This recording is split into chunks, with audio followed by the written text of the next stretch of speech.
For this reading of the solstice as well as the new moon, I wanted to do them together because it's Christmas, it's the holidays. Whether we celebrate Christmas or not, everybody just wants to be able to take some time and get to the part of enjoying being with family, enjoying what in the very south of this continent that we're in is a harvest festival, and really just giving yourself the opportunity to reflect and give grace and take stock and also rest, because something that really came through very strongly for me was the importance of rest. And I'm saying for me as though it's like right now, but I could say between the last new moon and this new moon, there was this theme of rest as a part of healing.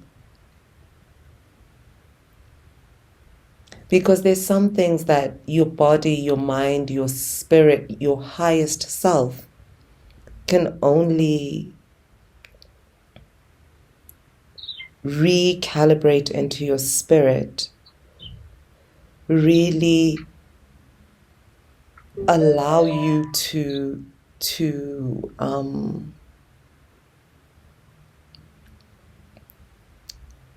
take in when you're at rest. And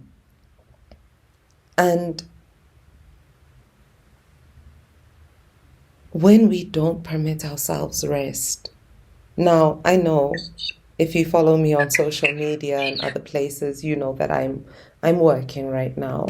But I did have a season of rest in this year. It's not like I'm just working. No, I'm working because I was told, you rest now, you're going to have to work all the way up until the solstice. So that's my story. But for most people, especially people who are employed, people who,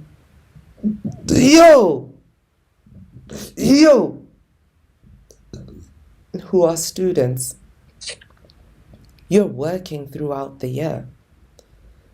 You need to, at some point, give yourself the permission to rest.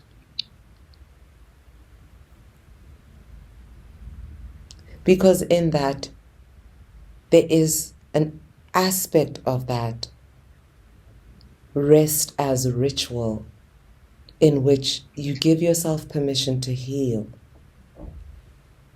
We struggle with giving ourselves permission to heal. We're so comfortable sometimes with how much work it takes to get where we're trying to get to, that when it's time for rest, we struggle to give ourselves that permission.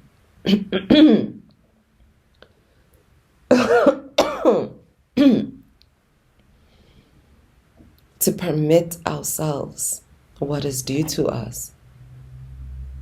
Even speaking it, every time I try to say it, I choke up. And it honestly is something that I struggle very deeply with. And I think it's possible that many of us, especially those of us who are Black women, might find themselves in the same place, struggling with the concept of rest. Women in general, when you consider what it is that is restful time for others, often includes the unthanked labor that we need to partake in, the feeding, the nurturing, the listening, the worrying. And we struggle to give ourselves the permission to know, to surrender, that if you take your hands off the control desk just for a few minutes, a few hours, a few days, a few weeks if you're blessed, it won't go off the rails. You will still be safe. We have a hypervigilance within ourselves. And for those of us in South Africa, with crime and the time of year that it is, it can be very difficult to really, really permit yourself to rest. And I think globally, with everything that's gone on over the last 36 months, 3 years, and the financial insecurity that it's brought to certain people's lives, the concept of rest can be challenging.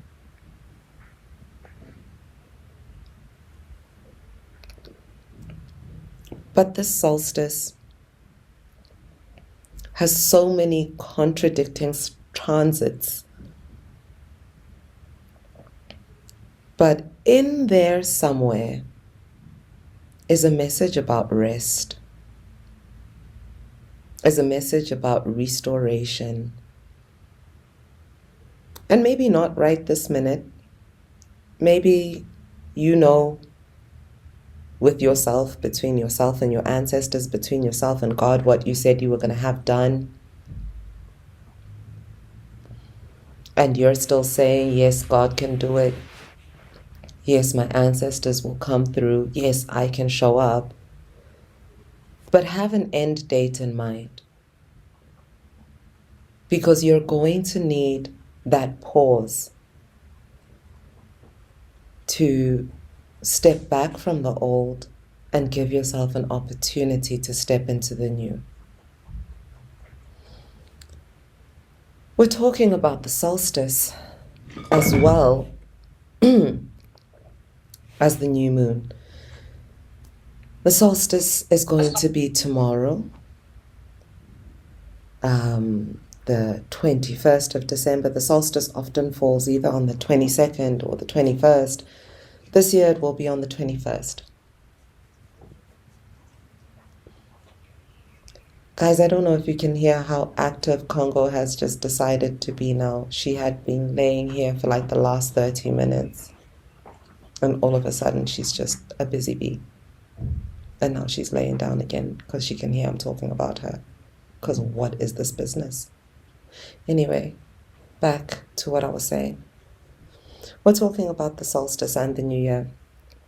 And the new moon, pardon me, which happens on Friday, the 23rd of December.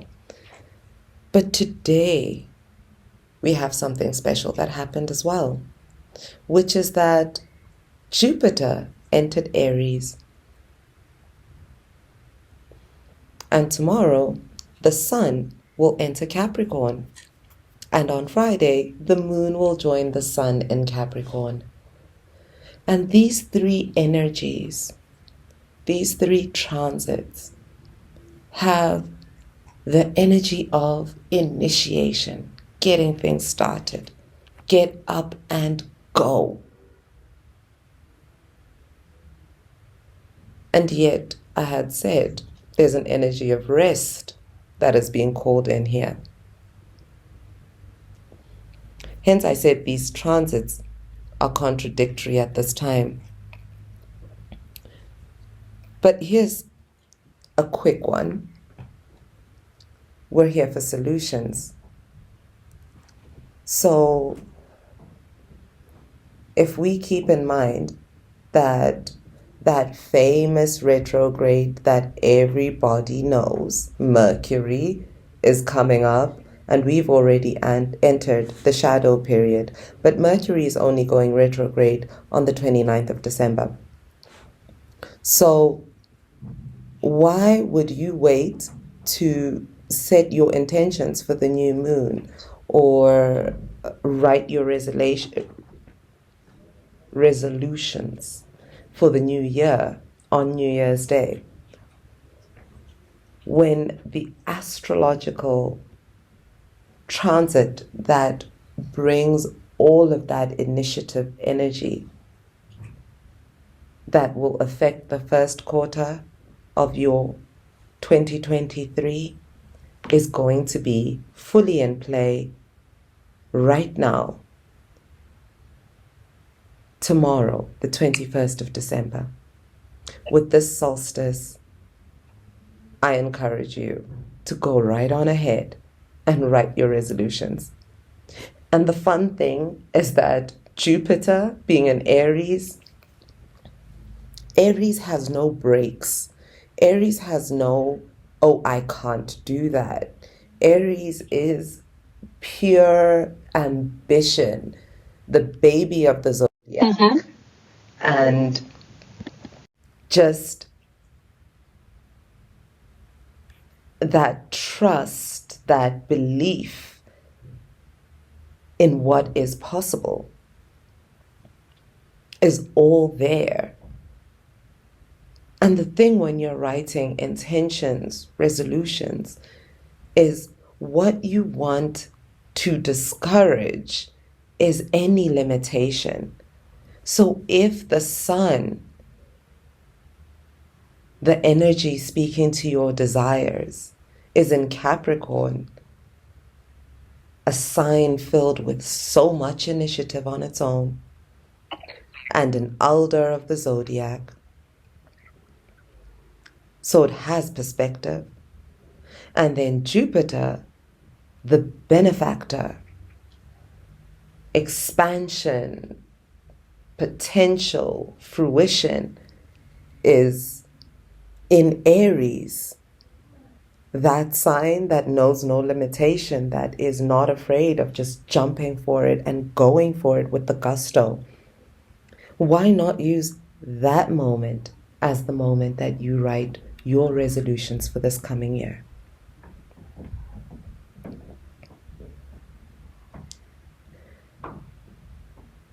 Luck is preparation meeting opportunity. Give yourself an opportunity to get some luck in this new year. And start now, don't wait. But here's the thing.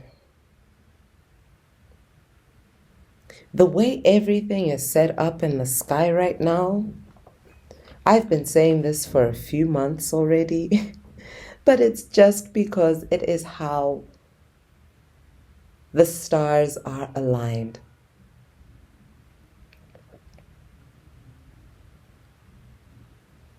This is a season for finishing things you've started.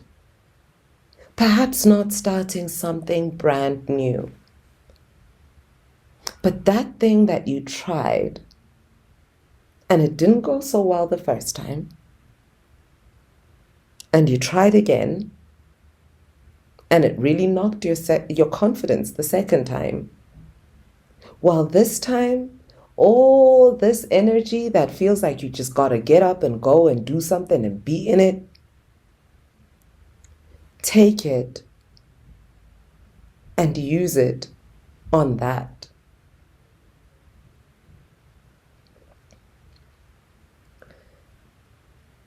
It's really, really difficult sometimes to revisit the things that we've attempted in the past.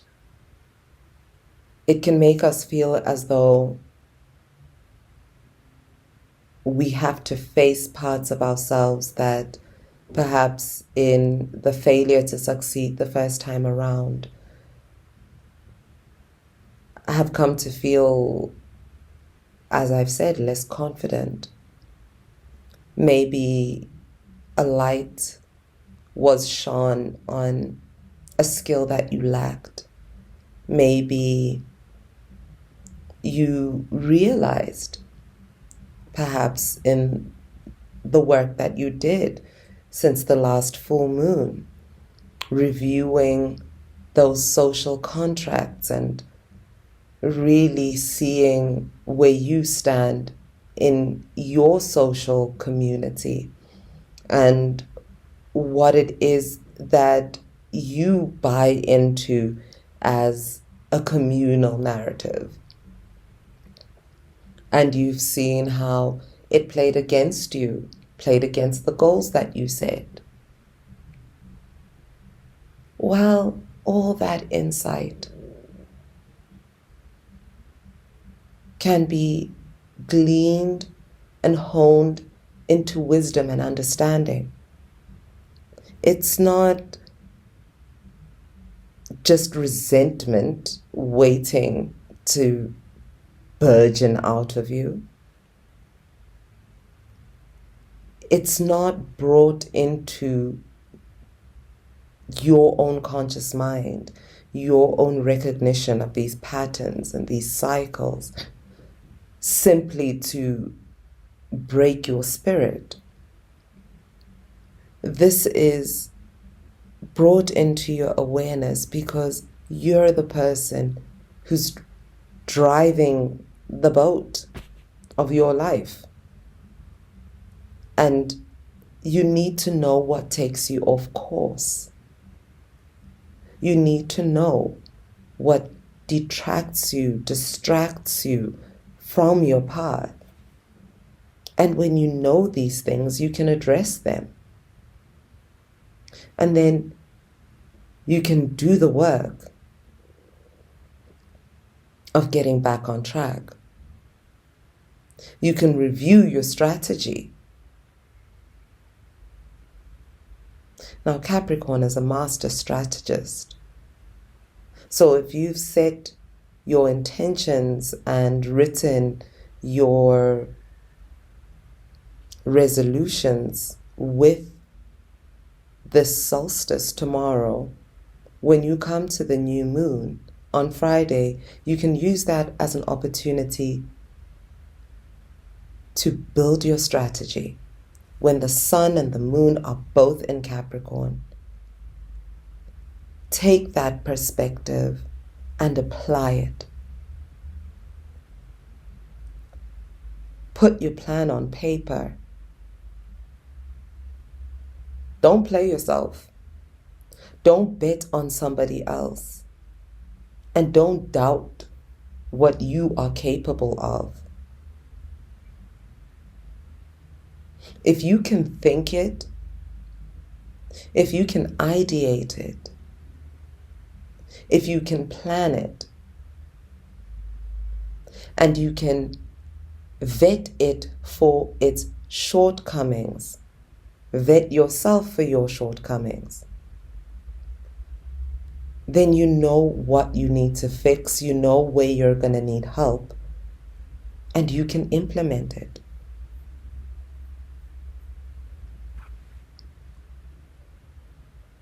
You're not given what isn't yours. It doesn't come into your frame of reference because it's not yours. Rid yourself of that thinking. Now, if you recall, with the full moon, we spoke a lot about social contracts and where we stand in our social hierarchies and how we want to interact with those that we are in community with, and what it might be that we've bought into that we no longer want to be a part of. Well, when Capricorn takes over the sun and rules the world of our desires, Capricorn wants us to assert our boundaries.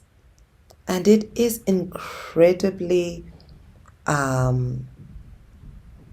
tenuous at this time of year, with Christmas being Christmas and family being family, the holidays being the holidays, and wherever your faith standing puts you in proximity to this big Christian holiday and what people may or may not expect of you. And when you're saying that, okay, there's certain things I'm just not doing no more, well, Capricorn's going to say, I need those asserted. I need it clear. But remember, we are in the pre-Mercury retrograde period. Jupiter is in Aries. Okay, Jupiter just kind of expands on everything. So overindulgence over this, over that, but also Aries, god of war. So you also just want to make sure that when you're speaking and asserting your boundaries, take a breath of consideration for how it is that you communicate your boundaries. But whatever you do, don't choose passive aggressive strategies as the way forward. It's counterintuitive and it's not fair to those whom you are in community with. And sometimes, when people can read where you're standing and you're like, oh, I know they know that I'm not. Asenamoreki December eba born. Like, isn't what I can actually like, you can see, people can see that you're not about that anymore. Sometimes when it's that, if it feels a little uncomfortable for you because you don't know actually where do I stand now if I'm not playing that role, just be comfortable in your discomfort.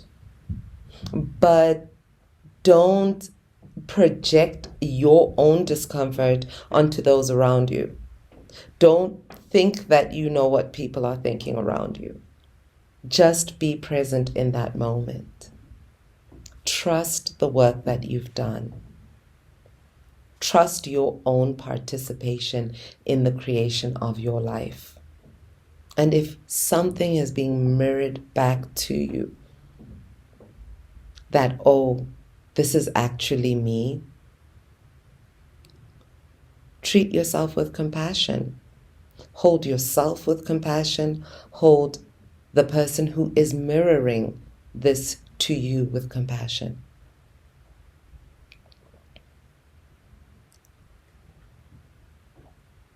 Fighting is not always the best strategy. And I think I already said, my ancestors, Amabuto, they are warriors. But the thing with winning the war is knowing which battle is worth fighting.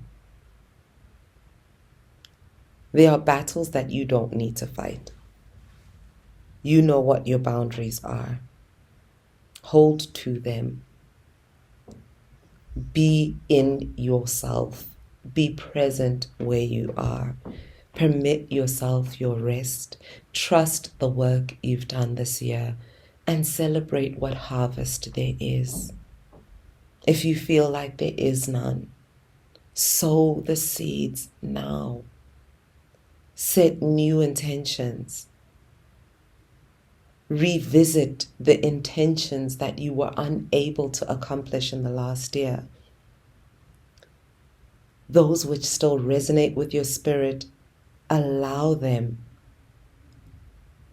to re-emerge with a new strategy of how you can bring them into fruition in the next year. Whatever you do, don't let it be you who blocks your path. This is a season for compassion. So, in whatever way you can, share that compassion around, starting with yourself. And believe in what you dream in.